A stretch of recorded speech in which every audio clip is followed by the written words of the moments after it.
Back in the good old days, when safety regulations were more of a polite suggestion and engineers were clearly mainlining espresso, the motorcycle world was a glorious free-for-all of terrible.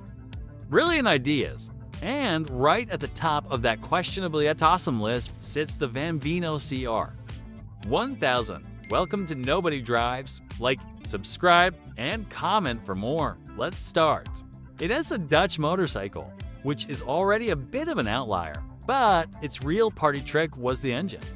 Because why settle for a sensible twin or a boring four-cylinder when you can cram a wonky rotary engine from a German luxury sedan into a two-wheeled frame? This wasn't just a motorcycle, it was a rolling monument to 70s ambition, a glorious, over-engineered beast that asked why, and immediately answered with why not. The OCR 1000 was powered by the same motor 620 for twin-rotor wonkel that propelled the NS Euro 80 car. An engine famous for its turbine-like smoothness and its equally legendary appetite for apex seals. The idea was to create the ultimate touring machine, a bike with the power and refinement of a high-end automobile. They succeeded in creating something powerful and smooth, but they also accidentally created one of the most wonderfully absurd motorcycles ever conceived. It was a machine that defied logic, budgets, and probably physics, making it one of the most fascinating failures of its time.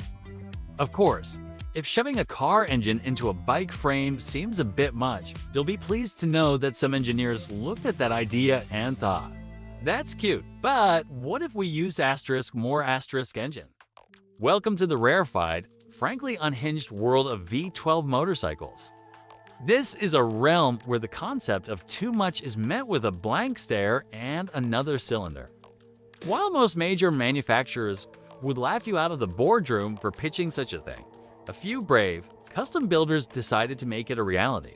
Take the French-made Midjoule, which isn't technically a V12, but is so bonkers it deserves a mention. It features a longitudinally mounted 1036cc flat twin, looking like some kind of steampunk boxer engine. But for true V12 madness, you have to look at creations like the Lenhardt Gunbus for 110. This German monstrosity is less a motorcycle and more two-wheeled apocalypse. It's for 110 cubic inch, or 6.7-liter. V12 engine is larger than what you find in most heavy-duty pickup trucks. The bike is over 11 feet long and weighs nearly 1,500 pounds. It's so comically oversized that it makes a Harley-Davidson look like a child's toy. These bikes aren't about practicality, they're about proving a point. They are the ultimate expression of engine-building ego, a testament to the idea that if you have the engineering skill and a complete disregard for market viability, you can build absolutely anything you want.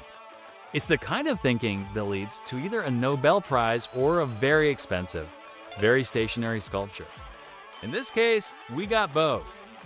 The 1970s was a truly wild time for motorcycle design.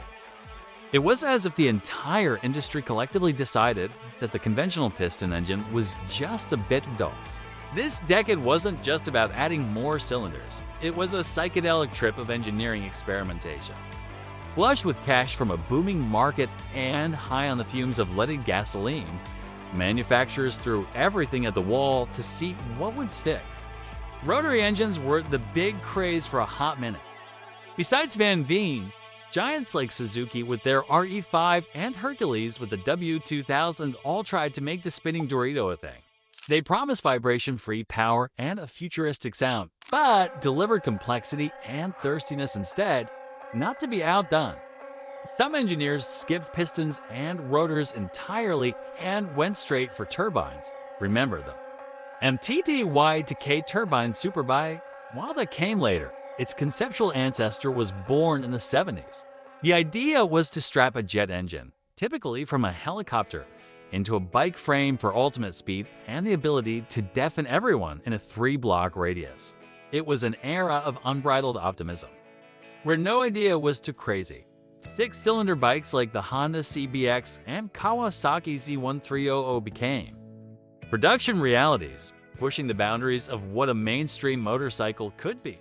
It was a glorious, short-lived golden age where engineers were the rock stars, and their stage was a drafting table littered with insane, wonderful, and often doomed designs. So, what happened to the magnificent Bambino CR1000, the Dutch Wankel-powered dream machine? Well, reality, as it often does, came crashing down with all the subtlety of a dropped anvil. The OCR 1000 was a victim of its own magnificent ambition. For starters, it was absurdly heavy. All that smooth, rotary goodness, plus the beefy frame and cooling system required to contain it, tipped the scales at over 700 pounds. That's heavyweight cruiser territory, not a nimble tourer. Then there was the price. At its launch in 1978, it cost more than twice as much as a top-of-the-line Japanese superbike. You could buy a very nice car for the same money, and that car would probably have a roof and a heater, which are nice things to have. But the final nail in the coffin was timing. The OCR 1000 launched right as the world was falling out of love with the rotary engine. The 1970s oil crisis made everyone suddenly very interested in fuel economy, and the Wankel engine was notoriously thirsty. At the same time, NSU, the engine supplier, was going through corporate restructuring, and the supply of those precious rotary hearts dried up. Faced with a mountain of debt, a product that was too heavy, too expensive, and powered by an engine that was becoming obsolete, Bambino had no choice but to pull the plug. After building only around 38 units, the dream was over. It was a spectacular flameout, a perfect storm of bad luck and even worse financial planning. Despite its commercial faceplant, the Bambino CR1000 has earned its place in motorcycle history. It's not remembered as a success, but as a glorious, beautiful failure. The OCR 1000 stands as a gleaming, chrome-plated symbol of a time when motorcycle engineering was driven by passion, not by focus groups and spreadsheets. It represents that fearless, no idea is too crazy spirit that defined the 1970s. This was an era where a small Dutch company could genuinely believe it could build the world's most advanced, luxurious, and powerful motorcycle, and they almost pulled it off. The handful of OCR 1000s that survive today are highly sought-after relics, reminders of a time when the pursuit of an engineering dream was more important than the bottom line. It's the motorcycle equivalent of a concept car that actually escaped the auto show floor.